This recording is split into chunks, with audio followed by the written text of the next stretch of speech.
Привет, это Навальный. И сегодня у нас история о том, что Рафик снова полностью невиновный.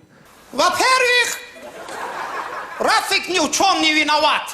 На этот раз вечным невиновным Рафиком выступает мэр Нижнего Новгорода, единорос Иван Корнилин. Совсем недавно, я думаю, многие из вас это помнят, мы нашли у этого деятеля аж 2 квартиры в Майами стоимостью 130 миллионов рублей. Квартира оформлена на его жену и дочь. И, конечно же, нижегородский градоначальник не указал их в декларации.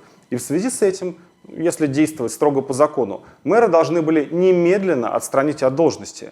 Мы со своей стороны написали все необходимые жалобы, приложили документы на квартиры, приложили интервью мэра о том, как он хвастается своей крепкой семьей в то время, когда он уже был собственником американской недвижимости. Это нам понадобилось потому, что Корнилин, в общем-то не отрицая факта покупки недвижимости в Америке, заявил, что это все принадлежит жене, с которой он недавно развелся. Вы развелись с женой, чтобы не декларировать имущество? Нет. Ну, то есть такой обычный трюк, но его собственные интервью подтверждают фиктивность вот этого развода. Мы доказали, что легального дохода Ивана Корнилина вот за все годы его работы даже и близко не хватит для приобретения таких активов. То есть мы со своей стороны, ФБК, полностью изобличили этого замечательного путинского патриота и просто преподнесли его органам следствия и прокуратуры на блюдечке с голубой каемочкой. И вот приходит ответ из прокуратуры, в котором сказано, что мэр города Нижний Новгород совершенно невиновен. Хотелось бы отметить, что и тем не менее Рафик ни в чем не виноват. А все наши доводы не находят ни малейшего подтверждения, в связи с чем оснований для принятия мер прокурорского реагирования на данный момент не имеется. И вот тут у меня возникает вопрос, а что вообще нужно сделать для того, чтобы пойманного на мошенничестве и лжи единоросса все-таки выгнали с должности? Ну вот человек, вот недвижимость, вот документы, что еще я должен найти? Или прокуратура желает, чтобы им предоставили видеозапись, как мэр достает из дипломата пачки долларов и покупает на них квартиру в Америке? Складывается ощущение, что уже и этого будет недостаточно.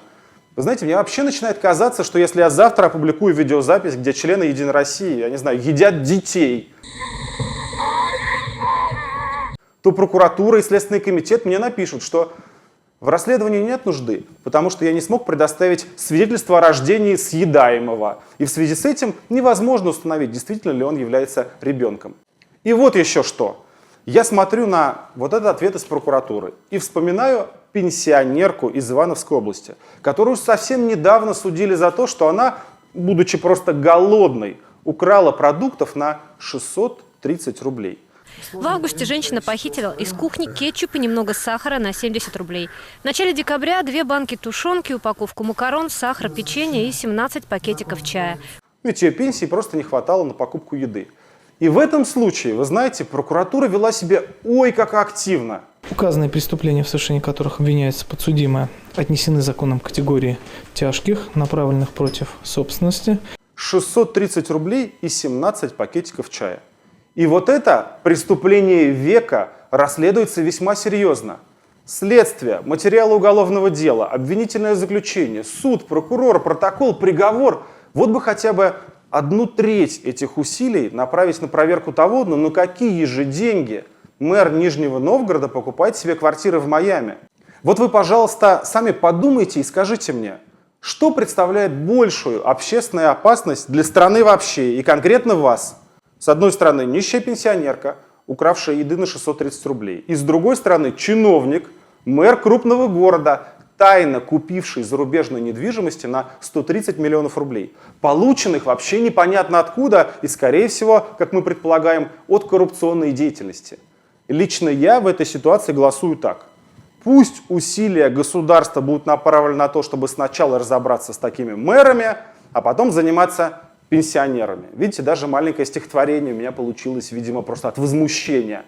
А действующая власть в лице прокуратуры, как видите, она считает иначе.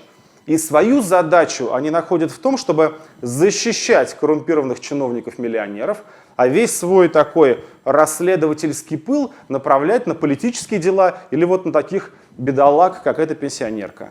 Именно поэтому в предыдущем видео я и сказал, поддержите мое выдвижение в президенты, и я там всех приведу в чувство. Потому что их реально нужно привести в чувство, чтобы они начали нормально работать, а не заниматься ерундой. Я действительно это сделаю. И разгоню всех этих бездельников и организую нормальную, эффективную борьбу с коррупцией.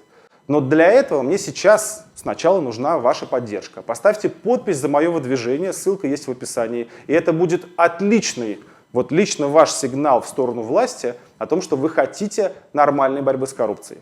Ну и подписывайтесь на наш канал, здесь говорят правду.